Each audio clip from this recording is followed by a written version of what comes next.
அனைவருக்கும் வணக்கம். Welcome to Abi's recipe. இன்றைக்கி இந்த வீடியோவில் உங்கள் கூட மாப்பிள்ளை விருந்து நான் என்னென்ன பண்ணேன், எப்படிலாம் டைம் சேவ் பண்ணேன், சீக்கிரமாக எப்படி சமைச்சேன், என்னென்னலாம் சமைச்சேன் அப்படிங்கிறது தான் உங்கள் கூட நான் ஷேர் பண்ணிக்க போகிறேன். எனக்கு தெரிஞ்ச டிப்ஸையும் உங்கள் கூட நான் ஷேர் பண்ணிக்க போகிறேன். ஸோ என்னென்னலாம் செஞ்சுருக்கேன், எப்படிலாம் ஃபாலோ பண்ணியிருக்கேன் அப்படிங்கிறது பார்க்கலாம். முதல்ல ஒரு விருந்து நம்ம டிசைட் பண்ணுறதுக்கு முன்னாடி யாராவது ஒருத்தவங்களுக்கு நம்ம கொடுக்க போகிறோம். அந்த விருந்து எப்படி இருக்கணும்னு பார்த்தீங்க அப்படின்னா, முன்னாடியே ஒரு நாளைக்கு முன்னாடியே, ஒரு நாள் 2 நாளைக்கு முன்னாடியே நம்ம லிஸ்ட் அவுட் பண்ணிடணும். என்னென்ன நம்ம செய்ய போகிறோம் அப்படிங்கிறத இது ரொம்ப ஹெல்ப்ஃபுல்லாக இருக்கும் நம்ம சீக்கிரமாக சமைக்கிறதுக்கு. அதே மாதிரி இதில் வர்ற ஐட்டம்ஸ் எல்லாமே வரப்போகிறவங்களுக்கு பிடிச்ச மாதிரி இருந்துச்சு அப்படின்னா அதான் ஒரு ஸ்பெஷலான விருந்து அப்படிங்கிற மாதிரி இருக்கும் அவங்களுக்கு. ஸோ இந்த மாதிரி ஐட்டம்ஸை லிஸ்ட் அவுட் பண்ணிவிட்டு மென்ஷன் பண்ணி வச்சுக்கோங்க. ஸோ என்னென்ன செய்ய போகிறோம் அப்படிங்கிறது தெரிஞ்சிச்சுன்னா என்னென்ன வாங்கணும் அப்படிங்கிறதையும் நம்ம தெரிஞ்சு வச்சுக்கலாம். ஸோ என்னென்னலாம் வாங்கணுமோ அது கண்டிப்பாக நம்ம செய்ய போகிற ஒரு நாளைக்கு முன்னாடியே வாங்கி வச்சிடணும்.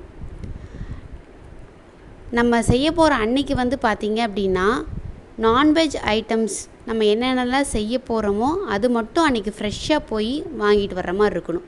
அது நீங்கள் முன்னாடியே போய் வாங்கி வச்சு ஃப்ரிட்ஜில் ஸ்டோர் பண்ணி அந்த மாதிரி எதையும் பண்ணிடாதீங்க. எப்போவுமே ஃப்ரெஷ்ஷாக வாங்கி செய்கிறது அப்படிங்கிறது அவ்வளோ டேஸ்ட்டாகவும் இருக்கும், அவ்வளோ ஹெல்த்தியாகவும் இருக்கும். ஸோ நான்வெஜ் மட்டும் அன்றைக்கி வாங்குற மாதிரி பார்த்து டிசைட் பண்ணிக்கோங்க. சும்மா கடைக்கு போக வேண்டி இருந்துச்சுன்னா ரொம்ப டென்ஷனாக இருக்கும். அப்புறம் இஞ்சி பூண்டு நான் எப்போவுமே பேஸ்ட்டாக அரைச்சி நான் ஸ்டோர் பண்ண மாட்டேன் ஃப்ரிட்ஜில்.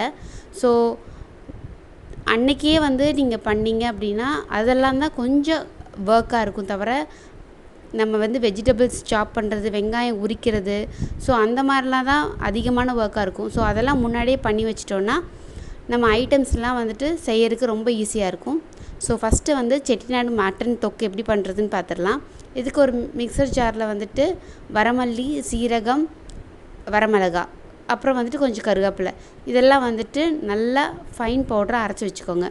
அரைச்சி வச்சுட்டு மட்டன் இதில் நம்ம ஆட் பண்ணிவிட்டு, அப்புறம் சின்ன வெங்காயம் பொடி பொடியாக கட் பண்ணி வச்சுருக்கேன், அதையும் நம்ம இதில் ஆட் பண்ணிக்கலாம். ஆட் பண்ணிவிட்டு கொஞ்சமாக தக்காளி, ஒரே ஒரு தக்காளி ஆட் பண்ணால் போதும், டேஸ்ட்டுக்காக மட்டும்தான் தக்காளி ஆட் பண்ணிவிட்டு, அதுக்கப்புறம் நம்ம அரைச்சி வச்சுருக்கிற பொடியாக சேர்த்தி பாருங்கள். தண்ணி ஊற்றி பேஸ்ட்டாக இல்லாமல் இதுக்கு ஒரு டேஸ்ட் கிடைக்கும் நம்மளுக்கு எப்போவுமே. ஸோ பொடி நல்லா ஃபைனாகவும் இருக்கணும். இதில் ஆட் பண்ணிவிட்டு இஞ்சி பூண்டு பேஸ்ட், நம்ம அரைச்சி வச்சுருக்கிற பேஸ்ட் 2 டீஸ்பூன் இதில் ஆட் பண்ணிக்கோங்க. எப்போவுமே ஃப்ரெஷ்ஷாக அரைச்சே யூஸ் பண்ணுங்கள். உப்பு தேவையான அளவு, அப்புறம் மஞ்சத்தூள் எல்லாமே ஆட் பண்ணிட்டு தண்ணி தேவையான அளவு ஊற்றினா போதும். மட்டன் வேகறதுக்கு லேட் ஆகும். ஸோ இதெல்லாம் முன்னாடியே வச்சிட்டிங்க அப்படின்னா உங்களுக்கு சீக்கிரமாக குக்கிங் முடிக்கிறதுக்கு ஈஸியாக இருக்கும். தண்ணி கொஞ்சம் கம்மியாக இருந்தாலே போதும். ரொம்ப ஜாஸ்தியாக இருந்துச்சு அப்படின்னா தொக்கு மாதிரி வராது, குழம்பு மாதிரி வந்துடும். 10லேருந்து ஒரு 15 விசில் நல்லா வேக வச்சு எடுத்து வச்சுக்கோங்க. இது நல்லா வெந்ததுக்கப்புறம் ஒரு கடாயில் எண்ணெய் ஊற்றிக்கோங்க. எண்ணெய் ஊற்றி எண்ணெய் பார்த்திங்கன்னா நல்லா ட்ரை ஆகி தொக்கு மாதிரி வர்ற அளவுக்கு இருந்துச்சுன்னா போதும். சோம்பு இதில் ஆட் பண்ணிக்கலாம். அப்புறம் கல்பாசி, இது நல்லா பொரிஞ்சு வந்ததுக்கப்புறம் நெய் ஊற்றுங்க. நெய் தான் இதோட டேஸ்ட்டே நல்லா தூக்கி கொடுக்கும். நெய் நல்லா மெல்ட் ஆனதுக்கப்புறம் நம்ம செஞ்சு குக் பண்ணி வச்சுருக்கிற மட்டன் ஸ்டாக்கோடு இதில் ஊற்றிடுங்க. இது நல்லா சுண்டி வரணும்.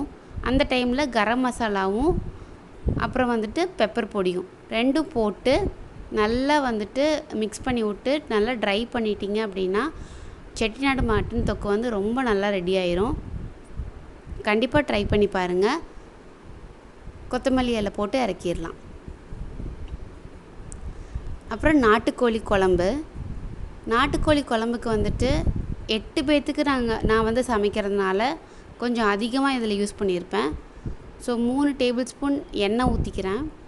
எண்ணெய் பார்த்திங்கன்னா தாளிக்கிறதுக்கு அந்த மாதிரிலாம் எதுக்கு யூஸ் பண்ணலாம், அரைக்கிறதுக்கு மட்டும் தான் நான் யூஸ் பண்ணுறேன். அப்புறம் 3 கைப்பிடி வந்துட்டு வரமல்லி. நான் 8 பேத்துக்கு அப்படிங்கிறதுனால ஜாஸ்தியாக போடுறேன்.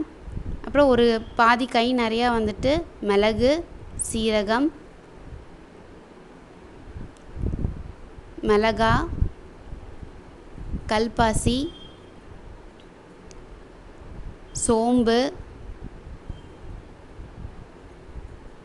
பட்டை, கிராம்பு, என்னென்ன கரம் மசாலா நீங்கள் ஆட் பண்ணுவீங்களோ எல்லாம் ஆட் பண்ணிக்கலாம் இதில். அப்புறம் சின்ன வெங்காயம் பார்த்தீங்க அப்படின்னா நிறையா சேர்த்திக்கோங்க. கொஞ்சம் தண்ணி மாதிரி இருந்தால் தான் இந்த குழம்பு ரொம்ப நல்லாயிருக்கும், சிக்கன் குழம்பு. பூண்டு, இஞ்சி, இதில் இஞ்சி பூண்டு பேஸ்ட்டு சேர்த்தாமல் நீங்கள் வந்து இதை வணக்கி விட்டு சேர்த்தும் போது இதில் அரைச்சி ஆட் பண்ணிங்கன்னா அவ்வளோ டேஸ்ட்டாக இருக்கும். இது லைட்டாக வதங்கினதுக்கப்புறம் கருவேப்பிலை. இதில் நான் வந்து இன்றைக்கி வந்துட்டு பார்த்திங்கன்னா தக்காளி இதில் சேர்க்க போகிறதே கிடையாது. இதோட ஸ்பெஷாலிட்டி இந்த குழம்புல வந்து என்ன இருக்க போகுது அப்படின்னா, தேங்காய் வந்து நான் வணக்கிறது கிடையாது. ஸோ இதெல்லாம் நல்லா வணக்கி விட்டு ஆறுனதுக்கப்புறம் மிக்சர் ஜாரில் ட்ரான்ஸ்ஃபர் பண்ணிவிட்டு தேங்காவை நல்லா குட்டி குட்டியாக கட் பண்ணி அப்படியே வந்து சேர்த்து இதில் அரைக்க போகிறேன். ஸோ வந்து தேங்காவை நம்ம பச்சையாக சேர்த்திக்க போகிறோம், வணக்கிறது கிடையாது. இதில் நல்லா அரைச்சி வச்சுக்கோங்க. குக்கரில் வந்து நாட்டுக்கோழி ஆட் பண்ணிவிட்டு அப்புறம் நம்ம அரைச்சி வச்சுருக்கிற மசாலாவை இதில் சேர்த்திட்டு உப்பு சேர்த்தி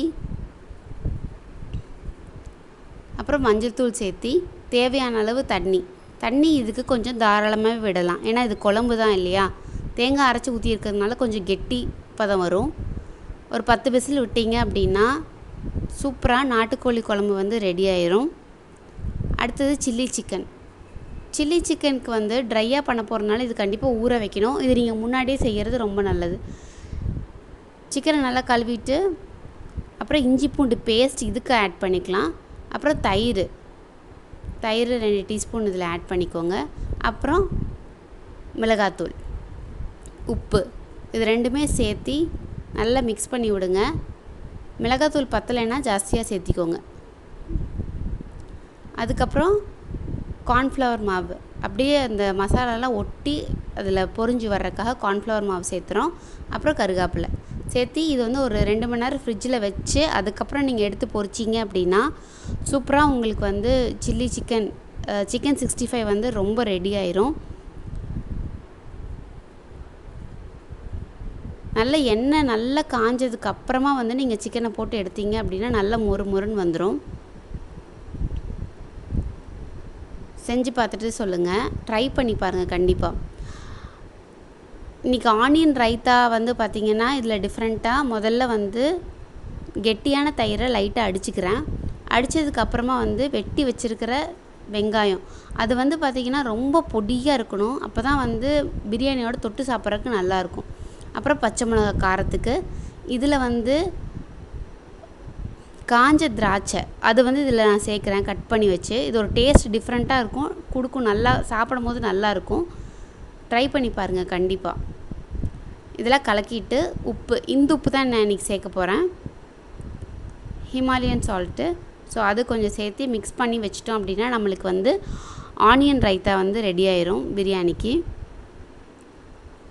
முட்டையை நல்லா வேக வச்சு எடுத்து வச்சுக்கோங்க முட்டை ஃப்ரைக்கு. ஸோ நான் இன்றைக்கி வந்து பள்ளிப்பாளையம் எக் மசாலா ஃப்ரை தான் பண்ண போகிறேன். இதுக்கு வந்து எண்ணெய் ஊற்றிக்கோங்க. எண்ணெய் ஊற்றிட்டு சோம்பு போட்டுட்டு வரமிளகா நல்லா பிச்சு போட்டுக்கோங்க காரத்துக்கு தகுந்த மாதிரி. அதுக்கப்புறம் வந்துட்டு கருவேப்பிலை, மஞ்சத்தூள், சீரகத்தூள், கரம் மசாலா இது 3 சேர்த்திக்கோங்க. அப்புறம் உப்பு சேர்த்தி ஸ்டவ்வை வந்து ஆஃப் பண்ணிடுங்க. அந்த சூட்லேயே வந்துட்டு அந்த மசாலா நல்லா இதாகணும்.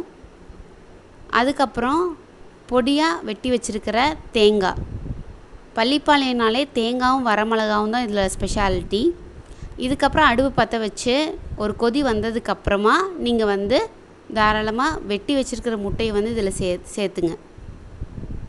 லைட்டாக திருப்பி விட்டு ஒரு கொதி லைட்டாக வந்துருச்சு அப்படின்னாலே போதும், பள்ளிப்பாளையம் எக் மசாலா ரெடி ஆயிடுச்சுன்னு அர்த்தம். கண்டிப்பாக இதை ட்ரை பண்ணி பாருங்கள். கடைசியாக இறக்கும் போது காரம் பத்தலை அப்படின்னா நீங்கள் பெப்பர் இதில் ஆட் பண்ணிக்கலாம்.